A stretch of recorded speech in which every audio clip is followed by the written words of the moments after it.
my next question is, and since you talked about the two books of Colorado that you recently, or Whiteout in Aspen, or Whiteout Lost in Aspen, and Cheap Land, Colorado. Can you talk a little bit about the different, the culture? I mean, a lot of what I've been talking about is community. So it'd be Hmm. nice if you could talk about Whiteout in Aspen and what the community you got out of that, and then what you got out of the community in Cheap Land, Colorado.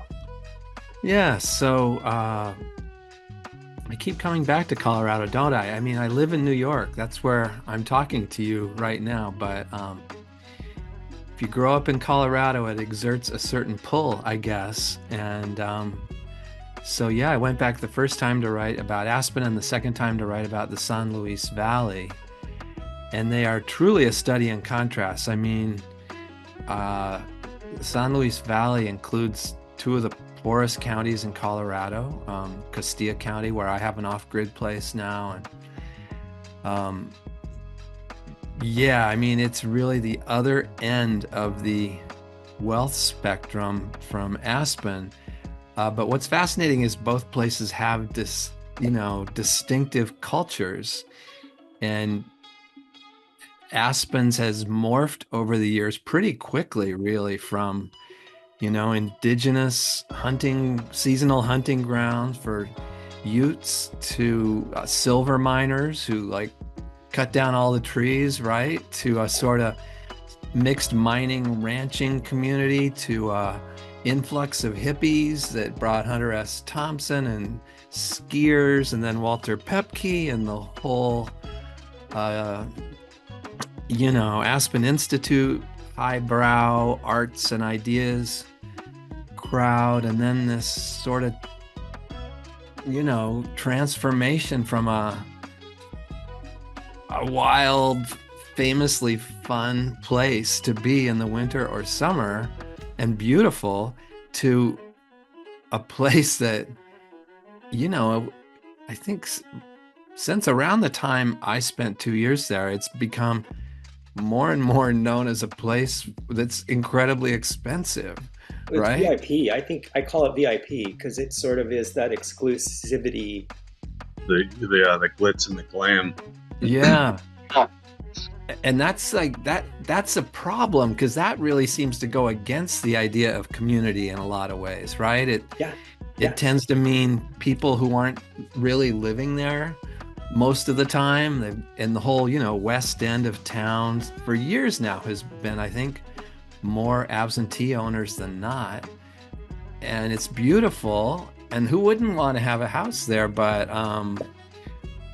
it's got to be weird when, yeah, when your neighbors are on a coast somewhere, and working people, that turns that all upside down. You have to commute for miles and miles away. Yeah, I've heard some people have like an 8 hour commute. They're down in Silt. Yeah. We were Which, talking earlier.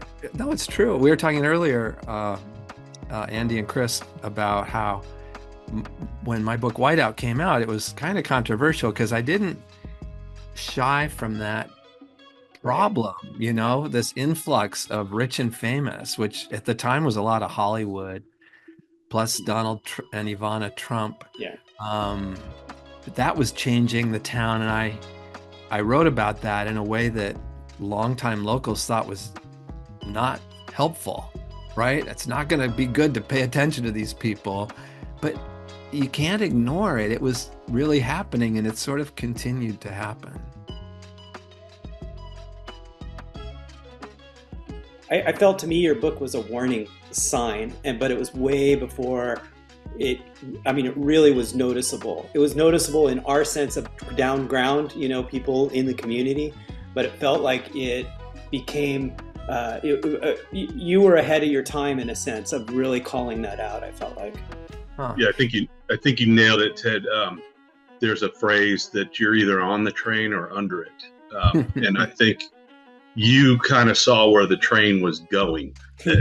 Yeah, But not happily. It's like, oh yeah, no, because it does seem every generation in Aspen has bemoaned what it's become, right? Like that was even happening I'm sure when you got there, Andy, and It Chris, when you guys grew up, there Right. were it it, ex-hippies. it started, it's when we go back to community and we talk about what is community, and it really, it's not about how much money you have or how much you contribute to something. It's your effort, it's your participation, it's how you relate to each other. And I feel like that's one of those things where when you have a bunch of people who just come in for a little bit, zip in, zip out, invite some people, go on, there's no real connection to a community. It's harder to find. I mean, it is still there for sure. My in-laws live in Aspen, and so I still go back every year or two, and they have a tight circle of friends who've been there a long time, like they are. They're now in their 70s, I guess. But it's their world and it's their primary home, and they play a big role, and they love it. And I've got to say, when I'm there, I do too. But they also say things like, oh, I'll say, where should we go to dinner? And they'll be like, it's just crazy to eat at a restaurant in town. A, you can't get a reservation. B, nobody can afford it. It's, everything is different. And so you kind of have to be ready for that. Yeah. So as opposed to that, speak about the culture and the community of cheap land, Colorado, because that's very different. It's so different. Oh my gosh. Like the folks I wrote about in my latest book are people with minimum resources. Like they are attracted to the valley because it truly has some of the cheapest land in the country. You can buy a 5-acre lot for, I don't know, $4,000, $5,000, $6,000. And this is a result of subdivisions from the 1970s that were excessive. They subdivided too much land. They put too little money into infrastructure, like none, except maybe roads and road signs, which are mostly gone.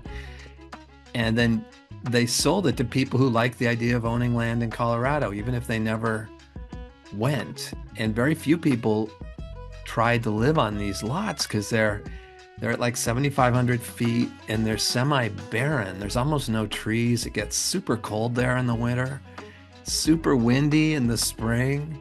I mean, you really have to be tough to enjoy it. And what a contrast with Aspen, which is sort of heavenly all year round. Like a homesteader or something. Yeah. Well, That's it. They get to own their own place. They don't have a landlord, and they get to, they call their own shots. There's a lot more effort and energy put into living in that style as opposed to Aspen, where it's more cushy and hot tubs and whatnot, it's a hard day, I need to go soak, Whereas in that environment, you don't have that. Life's a struggle down there. And people, have to be real inventive to get by, and they have to be careful, because there's a lot of neediness and things that aren't tied down might disappear. It's really different. I've got to say, I love it. I love the weather, and I love the sort of experimentation that goes on, young people trying permaculture or, marijuana entrepreneurs or hemp growers, or there's just the kinds of experimentation that can happen when the cost of entry is low, right? When the cost of entry gets pretty high, then you've got sort of corporate chieftains and a different feel. Yeah, well, it's interesting because that's like what the big hoo-ha in Aspen right now is they sold a small plot of land right at the base of A1, the little slope there, or I mean the chairlift there, and they're going to build a big hotel. They paid $10 million for the rights to be able to do it, and then they basically then resold it for like $76 million. Oh my! I mean, that's insane when you talk about where you just came from. That experience you just had. It's like, wow, that's like totally two different worlds. I know, and yet they're both in Congressional District 3. Yeah, right? exactly. Over. Just Go over the figure. hill. How could that happen? Yeah.